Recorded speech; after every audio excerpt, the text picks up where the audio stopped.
एक ईमानदार प्रयास किया है और उसमें बिल्कुल सफलता नहीं मिली। व्यवस्था परिवर्तन की बात तो छोड़िए, सत्ता परिवर्तन भी हम लोग नहीं करा सके। हम लोगों से जरूर कुछ गलती हुई होगी।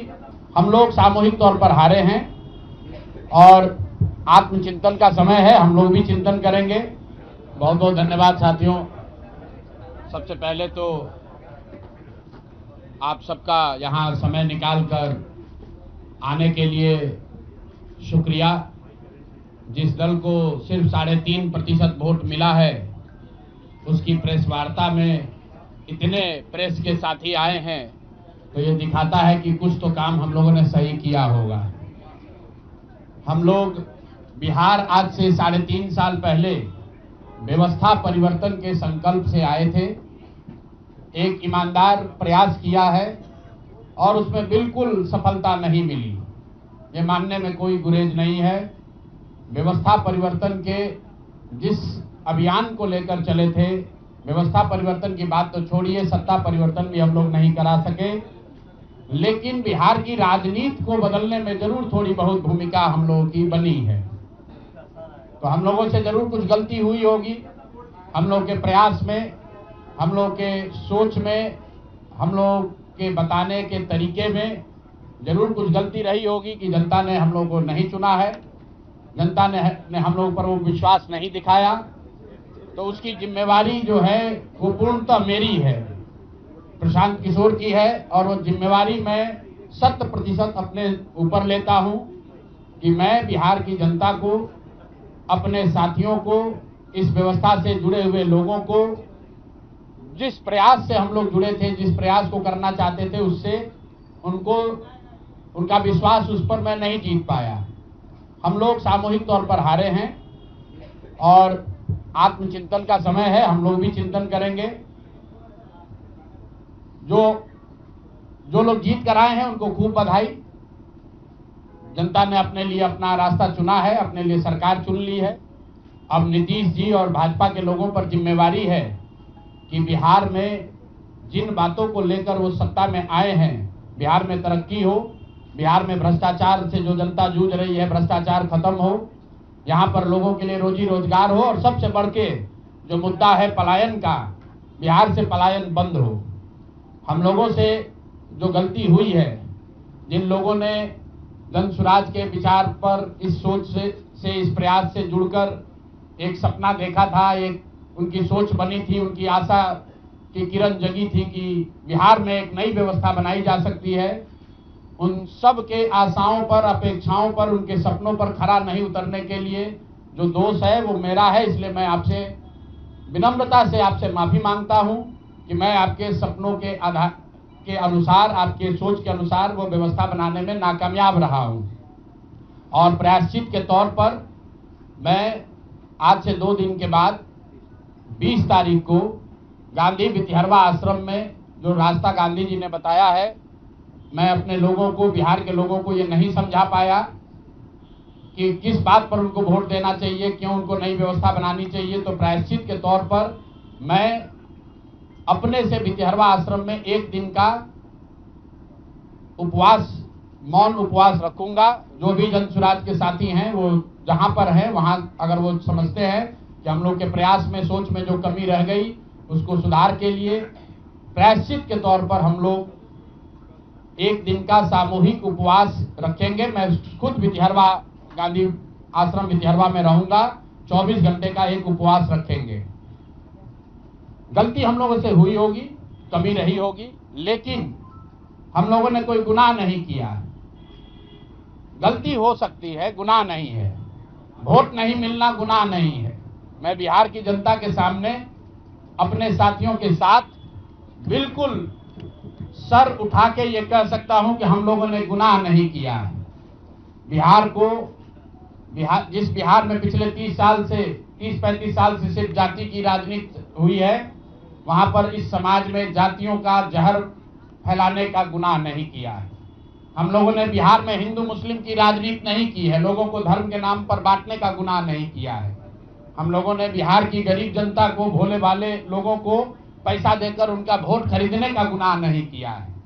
जिन लोगों ने ये गुनाह किया होगा, अगर वो आज जीत भी गए हैं तो उनको उसका हिसाब देना ही पड़ेगा। वो आज दे या कल दे, वो होगा ही होगा। मैं पिछले 2.5-3 सालों में अपने वक्तव्यों में अक्सर महाभारत के चक्रव्यूह की, अभिमन्यु के वध की कहानी सुनाता रहा हूं। जिस धर्म युद्ध की बात हम लोग करते हैं, पांडवों के साथ स्वयं भगवान थे, स्वयं भगवान कृष्ण थे, फिर भी अभिमन्यु को घेर कर छल से मार दिया गया। लेकिन उसके आगे की भी एक कथा भी है कि अभिमन्यु को मार दिया गया, लेकिन उससे महाभारत नहीं जीता गया। महाभारत जीता तो अंत में वही जो सही रास्ते पर था, जो धर्म के साथ था। तो आप निश्चित जानिए कि जीत तो जन सुराज की ही होगी। आज जरूर धक्का लगा है और उसके लिए जो कुछ भी कमी है उसको सुधारा जाएगा और उतनी ही ताकत से फिर खड़े होंगे। अगर आप ये कुछ लोग ये सोच रहे हैं कि मैं बिहार छोड़ दूंगा, तो आपका ये भ्रम है।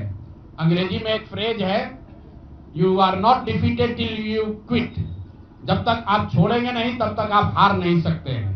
तो प्रशांत किशोर की और जन सुराज में मेरे साथ जुड़े हुए साथियों की बिहार सुधारने की जो जिद है, उस जिद के सामने दूसरा कुछ भी इस जीवन में नहीं है। उस जिद से पीछे हटने वाले नहीं हैं। पूरी ताकत से, पूरी ईमानदारी से लोग कह रहे हैं कि मैंने 3-3.5 साल में बहुत मेहनत किया है।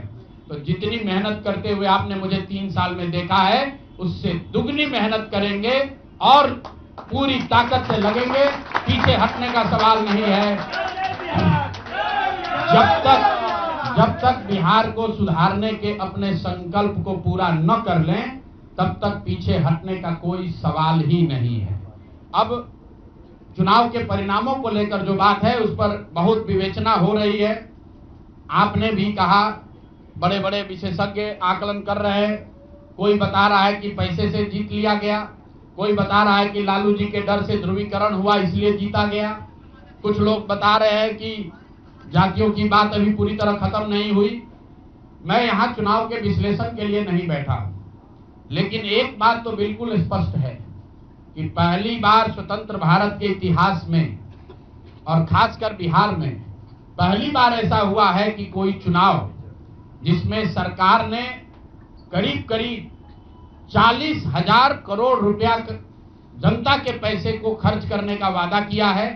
और मुझे लगता है कि वही एक कारण है जिसकी वजह से एनडीए को इतना बड़ा बहुमत मिला है। मैं सिर्फ आपके ध्यान में लाना चाहता हूं कि 10,000 रुपए की बड़ी चर्चा हो रही है। लोग बता रहे हैं कि 10,000 पर लोगों ने वोट बेच दिया। बिल्कुल नहीं है, ये बात सही नहीं है। मेरा आज भी ये यकीन है कि 10,000 रुपए के लिए बिहार के लोग अपना वोट, अपना बच्चों का भविष्य नहीं बेचेंगे। अगर 10,000 रुपए को आप जोड़िएगा तो प्रतिदिन 5.5 रुपया हुआ। 5.5 रुपये में कौन अपना वोट बेचेगा? लोगों ने 10,000 रुपए के लिए सिर्फ वोट नहीं बेचा है। आपको देखने, जानने, समझने की जरूरत है। और इस पर यह बहस भी हो रहा है। सत्ता में जो लोग आए हैं वो कह रहे हैं भैया हम तो सरकारी योजना चला रहे थे। जो विपक्ष में है वो कह रहा है हम योजना नहीं चला रहे थे, आप पैसा देके वोट खरीद रहे थे। इसका कोई अंत नहीं है, इस बहस का कोई अंत नहीं है। चुनाव आयोग पर लोग टीका टिप्पणी कर रहे हैं, वो चुनाव आयोग का विषय है। बिहार के बेटा होने के नाते, बिहार के नागरिक होने के नाते मेरा बस एक ही प्रश्न है। हर विधानसभा क्षेत्र में 60 से 62,000 लोगों को कम से कम 10,000 रुपया सीधे तौर पर सरकार ने दिया है। सिर्फ 10,000 रुपया नहीं दिया, ये कहा कि आपको स्वरोजगार के लिए 2 लाख रुपया दिया जाएगा और उसकी पहली किस्त के तौर पर, बयाना के तौर पर 10,000 रुपया उसको दिया गया।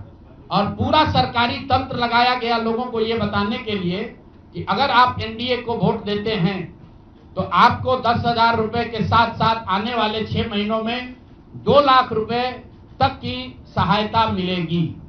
इसको करने के लिए पूरा सरकारी तंत्र लगा। जीविका की दीदियों को बैठाया गया। जितने यहाँ पर आशा आंगनवाड़ी सेविकाएं हैं उनकी सैलरी, उनका मानदेय बढ़ाकर उनको जोड़ा गया। लोग कह रहे हैं भैया काडर कहाँ है? मेरे भाई 2 लाख लोगों को, आप ध्यान रखिए, सिर्फ 10,000 रुपए लोगों को नहीं दिया गया है। हर विधानसभा में, मैं बहुत जिम्मेवारी से जो सरकारी आंकड़ा है वही बता रहा हूं, हर विधानसभा में 60 से 62,000 महिलाओं को 10,000 रुपया दिया गया है। करीब करीब 1 लाख आंगनवाड़ी सेविका, आशा वर्कर और ममता की से जुड़ी हुई महिलाओं को करीब करीब सरकार ने 10,000 करोड़ रुपया अलग से दिया है। इसके साथ ही विकास मित्र और टोला सेवकों को 25,000 रुपया एक बार में, और जो लोग प्रवासी मजदूर बाहर से आए उनको 5,000 रुपया दिया गया है कपड़ा के नाम पर। तो कुल मिलाकर 29,000 करोड़ रुपया, करीब करीब 29,000 करोड़ रुपया बांटा गया है। 40,000 करोड़ रुपए की योजनाओं की घोषणा की गई है। अब हम यहाँ इसलिए नहीं बैठे हैं ये कहने के लिए कि इसी वजह से हम लोग चुनाव हार गए।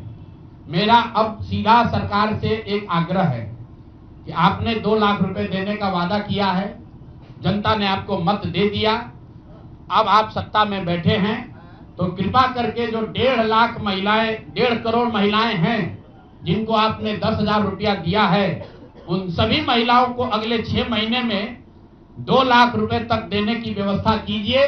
क्योंकि अगर वो हो जाएगा तो बिहार से बेरोजगारी दूर हो जाएगी, बिहार से पलायन बंद हो जाएगा।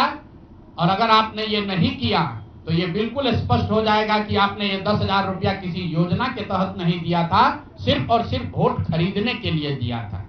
तो वोट खरीदने के लिए पैसा दिया गया है कि किसी योजना के तहत पैसा दिया गया है, सरकारी योजना के तहत। इसका प्रमाण इस बात पर है कि आने वाले 6 महीने में सरकार ने स्वरोजगार के नाम पर जो पैसा जारी किया है, उस क्षेत्र में और पैसा और मदद जारी की जाती है या नहीं की जाती है।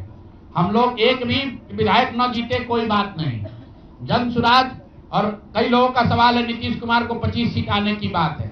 तो मैं आपके सामने घोषणा कर रहा हूं कि जो 25 सीट हमने बात कही थी उस पर बिल्कुल कायम है। अगर नीतीश कुमार ने, उनकी सरकार ने ये वोट खरीदा नहीं है, इनको 2-2 लाख रुपए दे दे, मैं बिल्कुल राजनीति से संन्यास ले लूंगा, उसमें कहीं कोई दिक्कत नहीं है, कहीं कोई दिक्कत नहीं।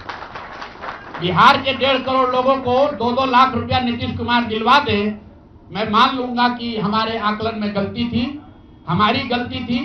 और हमारे आकलन की बात छोड़िए, अगर बिहार से बेरोजगारी दूर हो जाए, पलायन बंद हो जाए, 1.5 करोड़ परिवार, टोटल 2.5 करोड़ परिवार में अगर 1.5 करोड़ परिवार की गरीबी दूर हो जाए, तो प्रशांत किशोर को विधायक बनने की, राजनीति करने की कोई जरूरत नहीं है, हम दूसरा काम कर सकते हैं।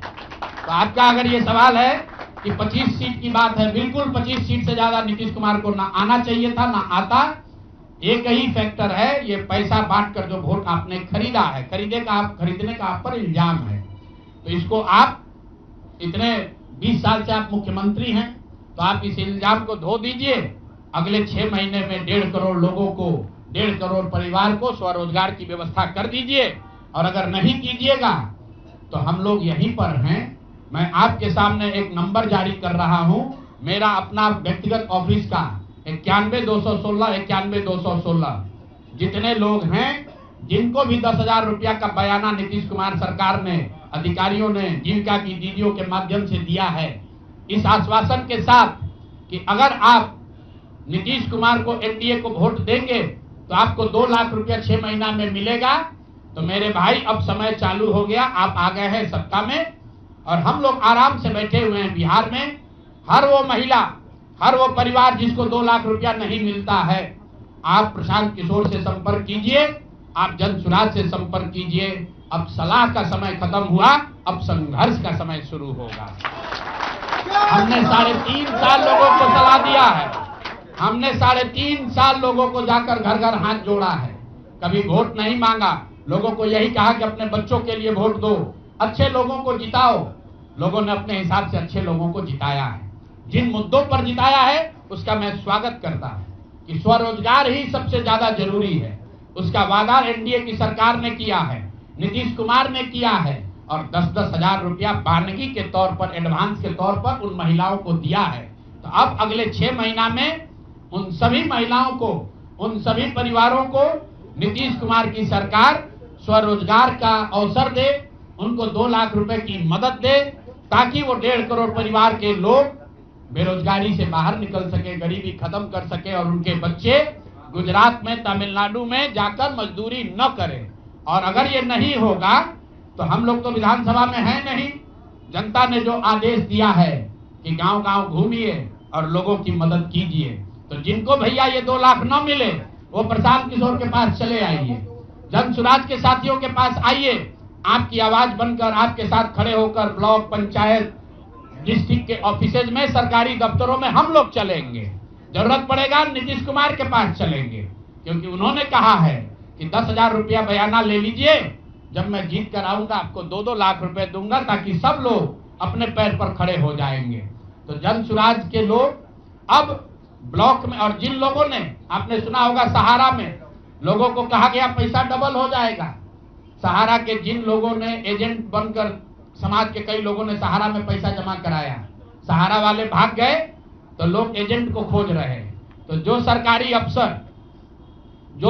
अफसर नेतागिरी कर जिन लोगों ने किया है, सरकार की ओर से आश्वासन दिया है कि हम लोग आपको रोजगार देंगे, 2 लाख रुपया देंगे, जिन जीविका की दीदियों ने एक एक महिला को जाकर समझाया है, बूथ पर बैठकर वोट दिलवाया है, सिंबल सिखाया है, क्रमांक संख्या बताया है, वो जीविका की दीदियों की जिम्मेवारी है कि जिनको आपने ये काम कराया है, जिनके बच्चों का भविष्य आपने 10,000 रुपया में आपने सौदा कराया है, उनको पैसा मिले।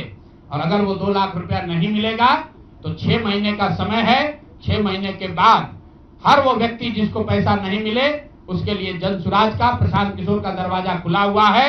आप आइए, हम लोग आपकी आवाज बनेंगे, आपके साथ खड़े होंगे। हम लोग विधायक सांसद नहीं है, लेकिन समाज में हमारी ताकत जो आवाज है, आपके आशीर्वाद से वो आवाज आपके साथ जोड़ेंगे और हर हालत में आपको ये 2 लाख रुपया मिले, इसकी लड़ाई को जारी रखेंगे। दूसरी बात जो कह के मैं खत्म करूंगा, चुनाव से पहले सरकार के भ्रष्टाचार को लेकर, भ्रष्टाचारी मंत्रियों को लेकर इसी जगह पर हम लोगों ने कई प्रेस कॉन्फ्रेंस किए हैं। नीतीश कुमार को कभी व्यक्तिगत तौर पर बेईमान नहीं बताया गया है, भ्रष्ट नहीं बताया गया है, लेकिन हम लोगों का ये मानना था कि नीतीश जी का स्वास्थ्य अच्छा नहीं है, अगल बगल के लोग लूट रहे हैं, चला रहे हैं। अभी परिणाम आए हैं, नीतीश जी को देखकर लग रहा है कि नीतीश जी बिल्कुल स्वस्थ दिख रहे हैं। तो अब मेरी उनसे अपेक्षा है कि 2 दिन के बाद अभी मंत्रिमंडल बनने वाला है। कल प्रधानमंत्री जी ने भी कहा है कि बहुत बड़ी जिम्मेवारी है, हम लोग इलेक्शन मोड में नहीं, इमोशनल मोड में हैं। तो उसी इमोशनल मोड में मेरी आपसे अपेक्षा है कि भारतीय जनता पार्टी की लीडरशिप और नीतीश कुमार एक ऐसा स्वच्छ मंत्रिमंडल बनाएं जिसमें कोई दागी मंत्री न हो, कोई भ्रष्टाचारी न हो। जनता ने आपको सरकार बनाने का मैंडेट दिया है, भ्रष्टाचार करने का, भ्रष्टाचारियों को सरकार में शामिल करने का मैंडेट नहीं दिया है, भ्रष्टाचार करने का मैंडेट नहीं दिया है, लूटने का मैंडेट नहीं दिया है। तो मैंडेट, बिल्कुल मैंडेट का सम्मान है। जनता लोकतंत्र है, जनता मालिक है, जनता ने जिनको सत्ता में बैठाया है वो सत्ता में बैठे, लेकिन सत्ता में बैठकर लूटने का मैंडेट जनता ने नहीं दिया है। तो मेरी अपेक्षा है कि नीतीश जी, माननीय प्रधानमंत्री मोदी जी, अमित शाह जी, जिन्होंने बिहार की जनता को ये बताया है कि हम आपका विकास करेंगे, आपके बच्चे अब गुजरात नहीं जाएंगे मजदूरी करने, तो भाई अब आपकी जिम्मेवारी है ऐसा मंत्रिमंडल बनाइए ताकि बिहार के लोगों का पलायन बंद हो, यहाँ से बेरोजगारी खत्म हो, और जो पिछले 5 साल से लोग भ्रष्टाचार से जूझ रहे हैं वो आगे भ्रष्टाचार न हो। मेरी बात यहाँ खत्म हुई।